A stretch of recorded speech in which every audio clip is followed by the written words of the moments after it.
Welcome all you beautiful ladies and animals. Now, we've talked a lot about different ridiculous versus matchups before, but this one is special, because today we're tackling one of the greatest warriors, one of the most brilliant tacticians, and one of the most absurdly overpowered characters to ever grace pop culture.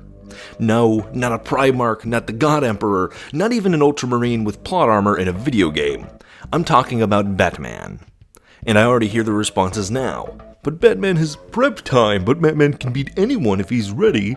Batman took down the Justice League. He's beaten Darkseid. He even survived a Death Battle episode. And normally, yeah, okay, in the DC universe, that argument kind of works.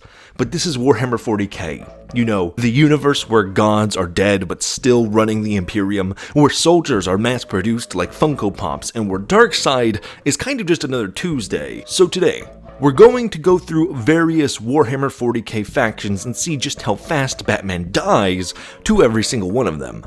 Strap in, Gotham, it's gonna be a rough night.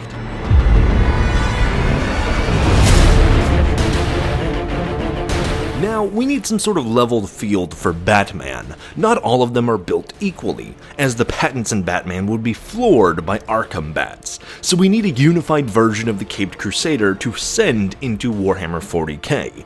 Now, when it comes to comics, there's just so much, especially for a character like Batman who has been around for nearly 7 decades. Aside from some cartoon buffoonery like the Lego Batman, or the Adam West has a gadget for literally every occasion Batman, 2 bat burgers, medium rare, and 2 glasses of orangeade. I wanted to go with somewhere between supernatural and plausible.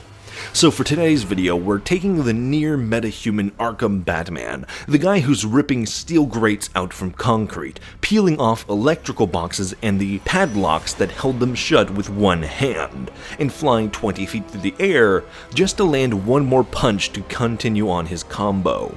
But taking it one step further, we're going to give him the Superman pill from Injustice, just so that he isn't instantly obliterated by gunfire.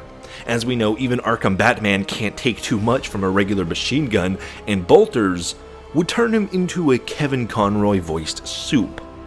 Also because it will play a role. Spoilers for the Arkham games if you somehow haven't had the pleasantries to play these games that are well over a decade old, but here's your warning. But with all his physical strength and the complexities of his suit, this Batman is still going in blind. No knowledge of the universe, no Lucius, no Alfred, no Dick or Drake or Oracle to back him up, no Batwing or Bat Tank, just the man himself. So without further delay, let's get into it.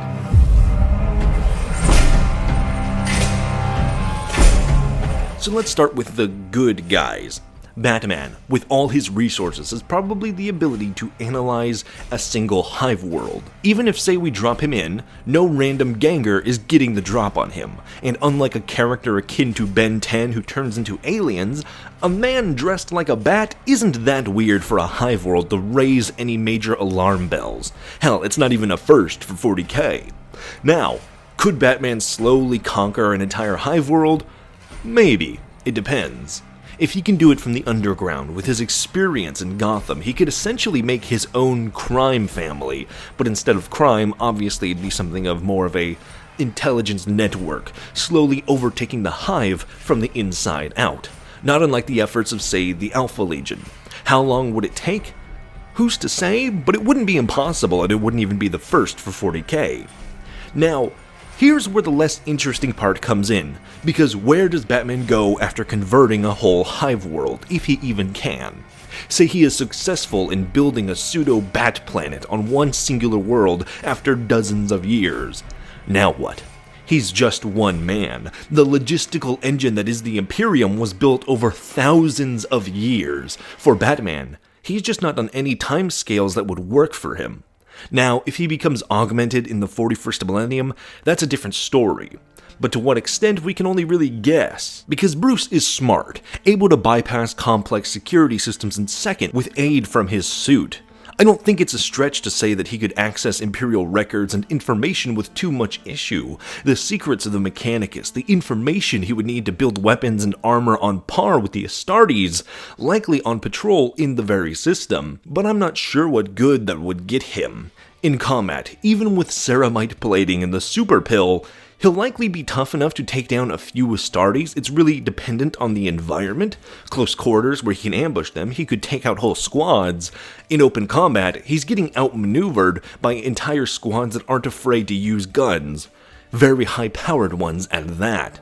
The super pills from Injustice are tough enough and can make him near to Superman's strength, but we see clearly in Injustice that even when juiced up, he can get overwhelmed and overpowered. And by the time his coup is unearthed by the increasingly paranoid Inquisitors just looking for an excuse to hold a 3 p.m. execution, he'll have a whole company of Astartes coming down on him. Forget the Custodes or anything above that level, a company of Astartes at full strength will overwhelm Batman.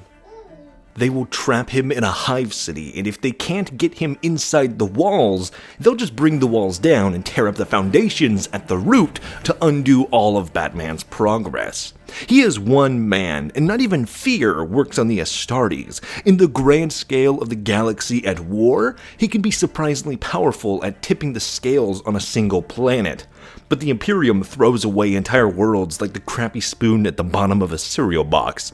In the grand scales of the Imperium, he would never be trusted to work within the greater Imperium unless he threw away all his morals in order to do so. Which, in another timeline, he might have, but we know this version of Batman metaphorically died to keep on continuing his near psychopathic goal of fighting the crime in Gotham, rather than put down the cowl once he was outed to the world. Even in the grimdark of 40k, I don't think he's getting very far, not against the near uncountable number of worlds within the Imperium. I miss the people we were then. Me too. Now, one-on-one is a different story. Could a supercharged Batman take on an Astartes? When souped up? Sure. Going toe-to-toe with Superman is not an easy feat and would allow him to take on most of the Primarchs and even Custodes, but almost like Darth Vader from my episode on the Sith, his biggest weakness here is time. In Warhammer, most characters, hell, most side characters, live for hundreds if not thousands of years. Batman's got a good 20 to 40 before his body is too old to do anything substantial. Not without some proper Warhammer-based surgery, which he isn't getting from outside of the Imperium.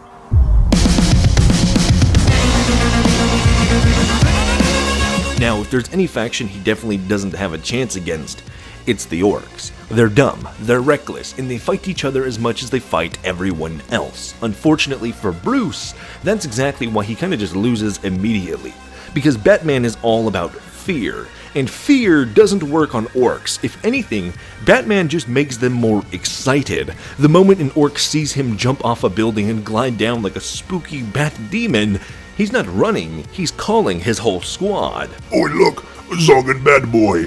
Bet he hits like a grajuka. And before Batman can even finish one cool takedown, 20,000 Orks dogpile him, scream wah, and turn him into Bat Jam. Each individual Ork would be like fighting Bane, juiced up on Venom, along with a handy helping of weapons and guns that he can't even hack.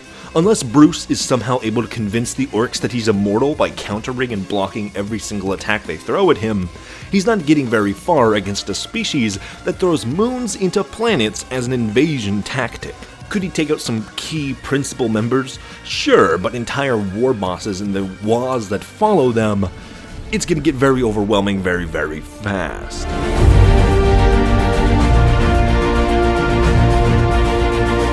Alright, let's be real. Batman has fought aliens before. He's got a contingency for the Eldar, right? He's probably got a high-speed AI hacking tool to break into the Craftworld systems. Maybe he's even learned a few anti-psychic countermeasures to resist their mind attacks. Cool. Too bad that none of that matters when the Eldar just kind of see the future and kill him before he even starts. Batman's whole deal is being one step ahead. The Eldar are 100 steps ahead. Before he even begins his perfectly executed stealth infiltration, a Farseer already saw it happen a week ago and sent a ranger to shoot him in the head. and they didn't even need to look up from their poetry recital in order to do it. The thing about the Eldar is they're one of Warhammer's smallest factions, and their kind of ability with warp magic and space magic bullshit is one of the main reasons they've survived the Imperium. So against a single Batman, it's not exactly fair. Oh, and if he somehow survives, the Dark Eldar are going to have fun learning how many pieces a billionaire can be chopped into before he stops screaming. Actually, I kind of think the Dark Eldar would be useful here today.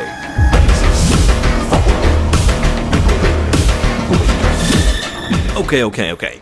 Let's say Bruce somehow survives into the 41st millennium. Being the ultimate planner, he figures out chaos, he's got a contingency for Khorne's berserkers, a way to counter Nurgle's plagues, a mental block for Tzeentch's trickery, a will strong enough to resist Slaaneish's temptations.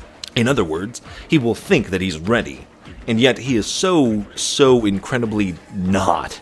Because when Batman is exposed to the warp, his brain is soup in about 0.02 seconds. You thought Scarecrow's fear toxin was bad? Try Khorne screaming battle hymns directly into your soul. Try Tzeentch throwing you into 1,000 alternate timelines where you die in increasingly hilarious ways.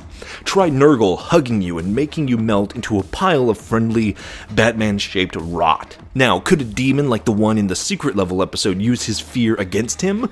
Likely not, but he's no Titus either. It would be very much like the Scarecrow part from the end of Arkham Knight, where he breaks free of the spell, but once it's back to hand-to-hand combat, even souped up, demons he just can't kill, he can't do anything against. What is he gonna do, even super powered with the Injustice Pill, when Angron comes barreling down on him with Khorne asking him to split a planet right beneath the Bat's feet? Prep time? Buddy, the Chaos Guards are prep time incarnate, outside of some wild one-off comic versions of Batman where he turns into a god, like Ben 10 before him. Nothing Batman has, or is capable of, would make him prepared enough to take on the warp in any meaningful way. They would want him to prepare. They would want him to think that he had a plan. They would want him to walk right into their perfectly orchestrated mind death trap. And just like that, Batman is now a Chaos Spawn, an incredible demon prince of Tzeentch using his vast intelligence to fuck over other people in Warhammer 40k. Congrats, DC fans, your favorite hero is now an inside-out screaming horror with bat ears. The only way he can get an upper hand against Chaos is he gets his hands on Necron tech, but that's not really gonna happen.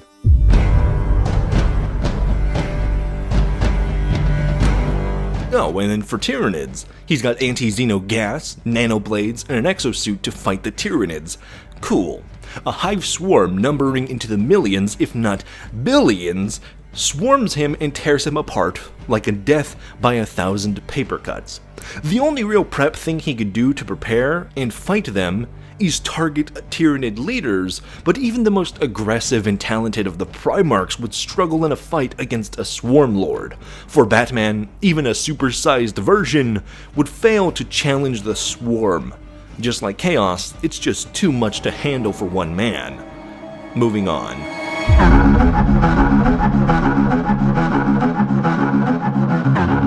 Now, in the off chance that instead of stubbornly sticking to his values, Bruce shocked up with the Imperium and gave himself to their dogmatic values, could he be the downfall of the regime? Maybe. By logistical means, he'd be up on par with a mind like Gilliman. Would he be lifted to the upper hands of the Imperium at large? Maybe not, but within Ultramar he would be an invaluable tactical asset to Rabute. And with enough time, sure, I think anyone of such a mind who would rather destroy the Imperium than exist alongside it could plunge it into another civil war, creating just enough of a gap for the other factions in 40k to overwhelm the greater Imperium.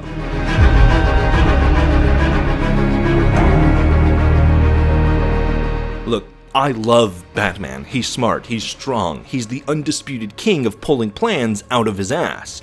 But in 40k, that just makes him another arrogant upstart who thinks he's smarter than the galaxy's most nightmarish horrors, especially the isolationist Bruce from the Arkham games who refuses to allow his own family to help him unless he's forced to.